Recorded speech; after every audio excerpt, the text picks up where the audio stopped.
Grabe din yung buhay namin dito Matunila yung buhay natin dito kung alam nyo lang. Pero nakayanan ko po lahat yun.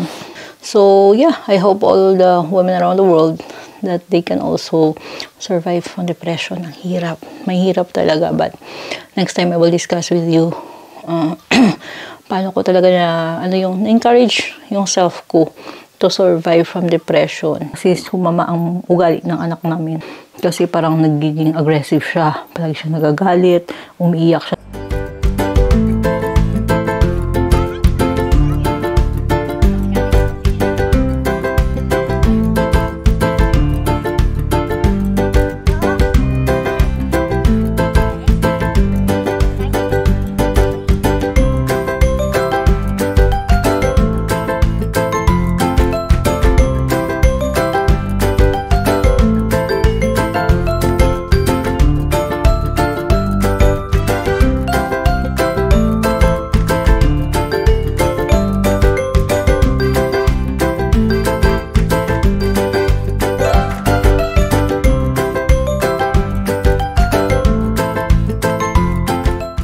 So guys, binigyan ako ng lola ng bayabas. Bayabas actually ito.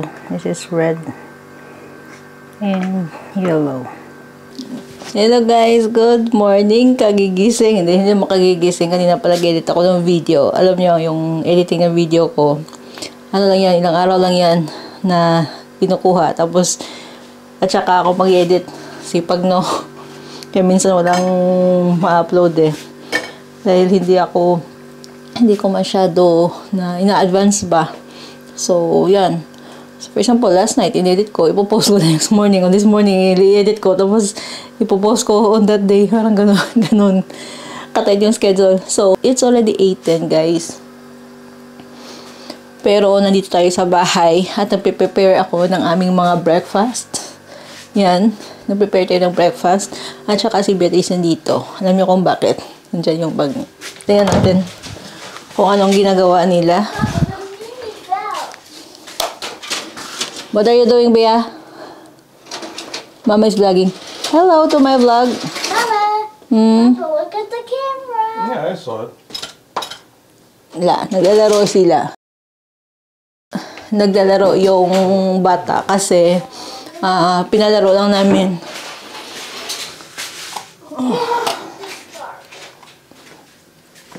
Pinalaro lang namin kasi para mag-ano siya, para makaano din siya sa maramdaman ba.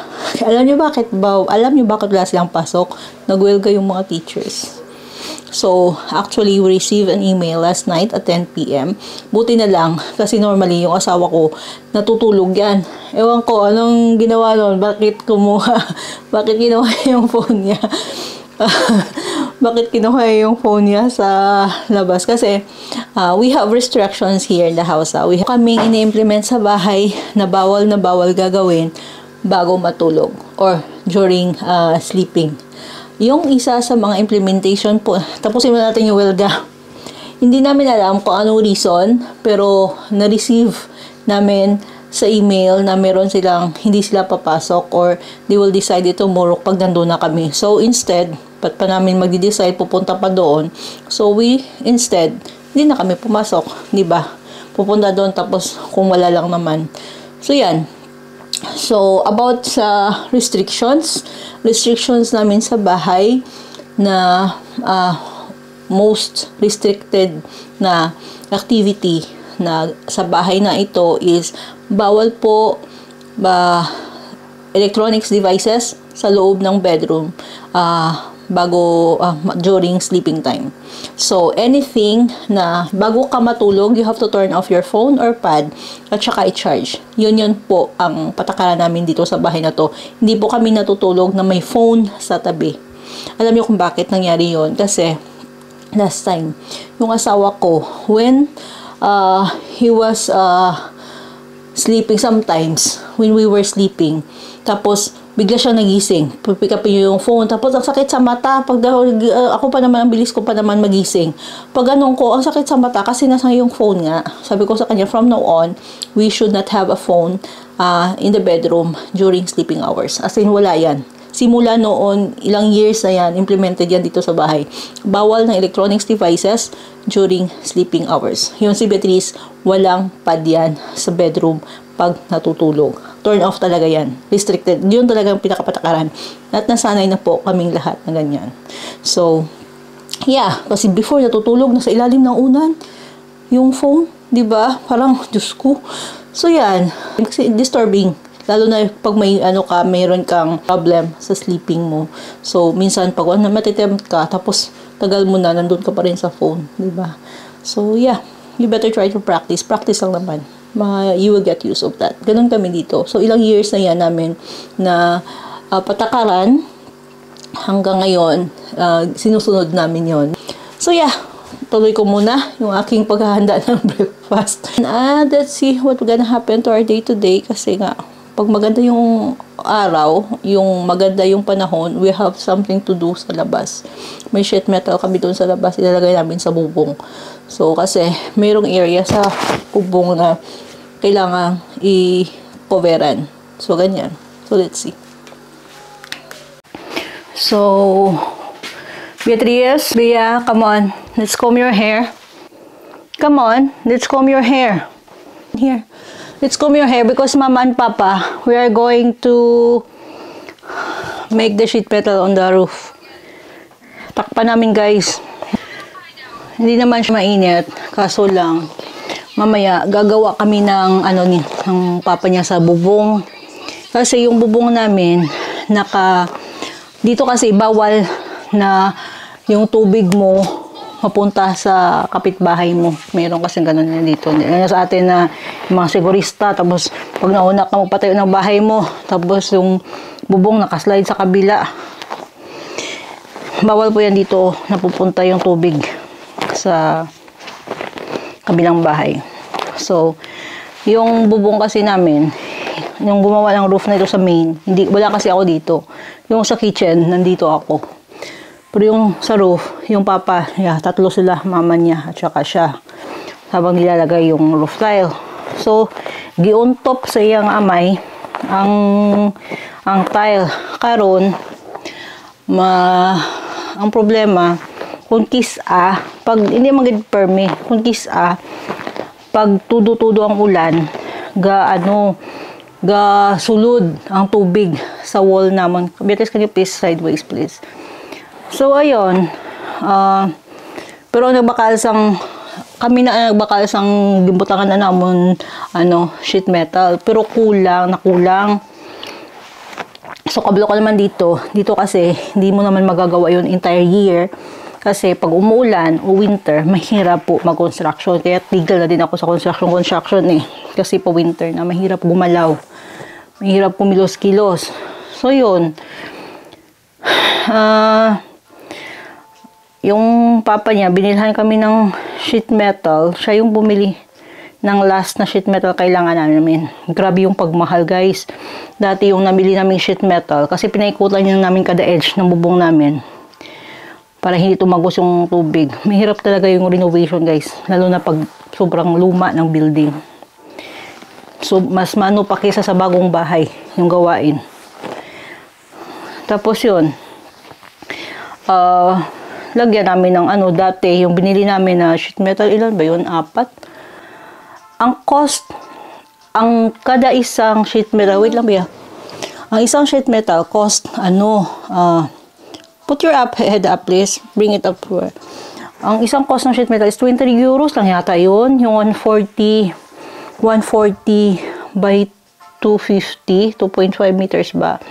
Tapos, nung after how many years? 2 years lang yata yung pagitan.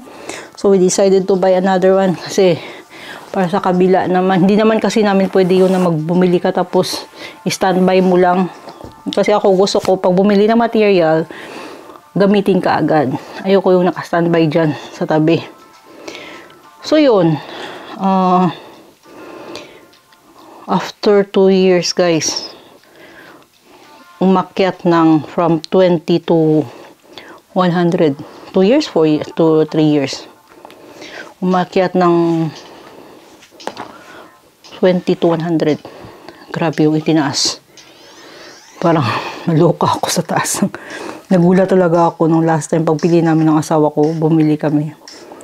Grabe. Sabi ko, what? Oo, grabe yung pagmahal. Akala nyo sa Pilipinas yung mahal ang bilihin. Ganun din kahit saan, guys. Around the globe. Yun ang problema ngayon. Hindi lang yan sa Pilipinas. Hindi lang po sa Pilipinas ang problema. Ang pagtaas ng mga bilihin. Kahit saan po, mataas po ang bilihin. Kaya huwag nyo sisihin dyan. Global ano talaga to problem nowadays. Grabe yung pagtaas ng mga bilihin.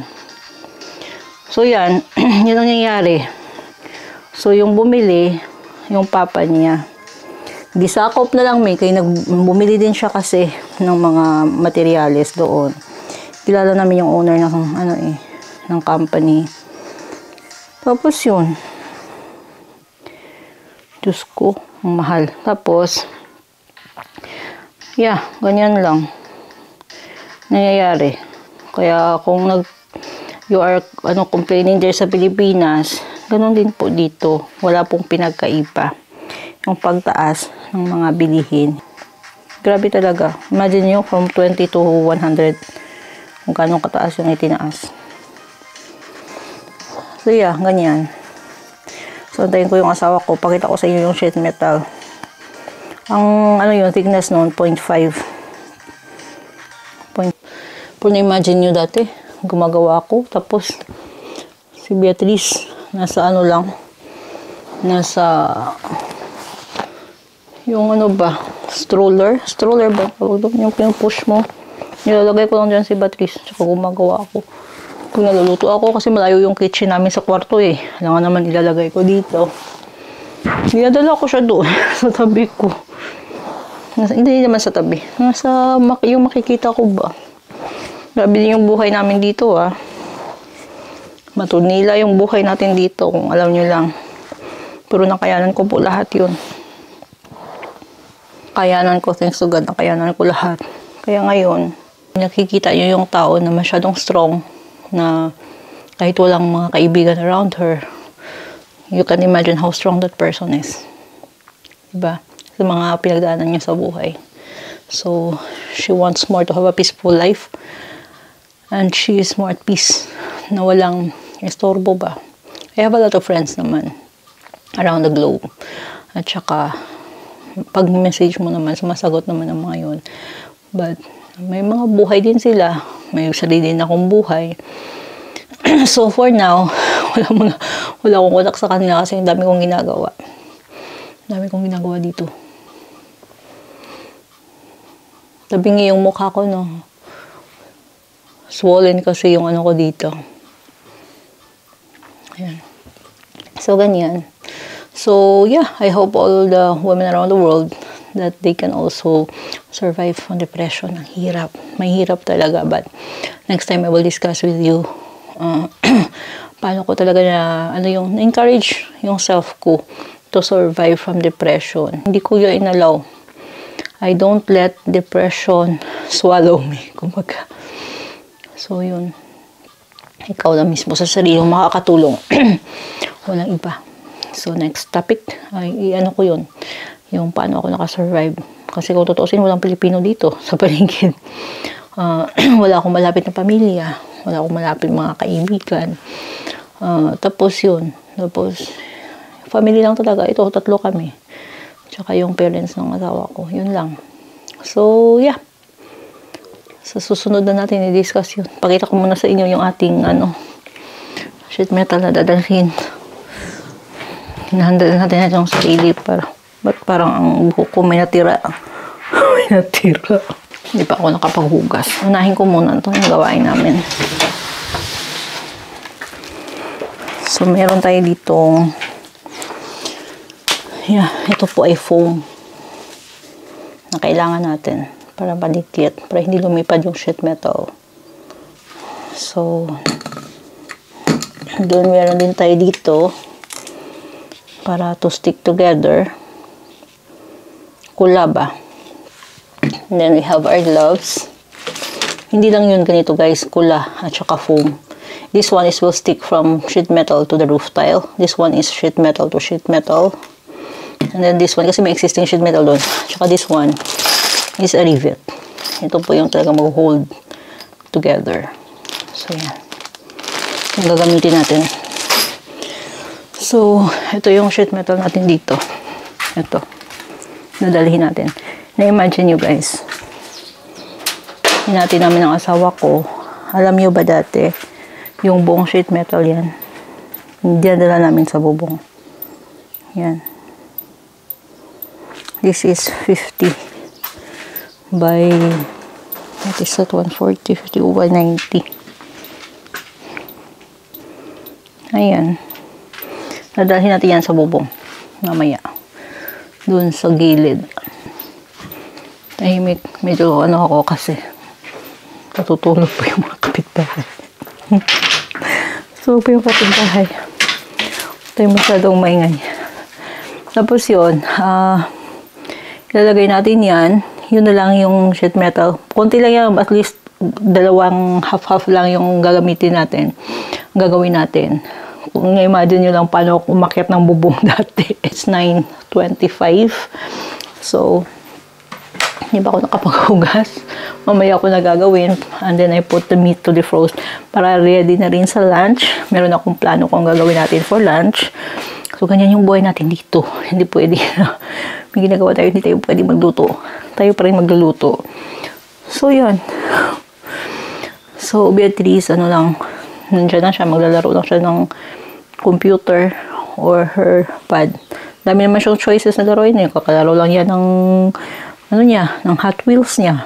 Tapos, breakfast, ayun, naglalaro ng pad. Later, pag tinamad yan, dito na naman yan maglalaro sa computer. So, she has a lot of choices actually. At least, thank you din sa aming anak. Obedient din. Yun. Tinanggal ko na yung dating program. Kasi sumama ang ugali ng anak namin. So, yung Minecraft ba yun? Tinanggal ko. Kasi parang nagiging aggressive siya. Palagi siya nagagalit. Umiiyak siya sa game yun. Sabi ko, I put you a game not because I want you to cry. I want you to be happy and relax and enjoy. Tapos ganun, wag na. Siya mismo ang pina-install ko. Umiiyak siya. Grabe yung negotiation namin. Grabe yung iyak na niya. Pero, pinaintindi ko sa kanya, siya mismo nag-uninstall ng program na yun. Ayoko yung ako. Pero pag hindi niya ginawa yun, ako din gagawa. Gagawin ko yun. Pero pasalamat, I'm really thankful na siya mismo gumawa para hindi naman ako makonsensya, di ba? Yun, siya nag-uninstall. Pinaintindi ko sa kanya. So, ganyan lang. Hirap, no? Buti sa atin sa dati, wala naman ganyan-ganyan mga games din. Laro tayo dun sa bukid. Akyat, kain ng mamangga. Ganun yung laro natin dati, di ba? So, yeah. Iba na kasi yung panahon ngayon eh. That's why I'm trying to ano naman yung attention niya. Divert. We're trying to divert her attention to other things. Like yung pinapaaral ko siya ng software ng AutoCAD. Nagbabasa kami before sleeping. Yun na yung ganun. Yun na yung ano namin ngayong dalawa. Yung parang naging routine na, bagong routine namin ng anak ko. Yung ganun.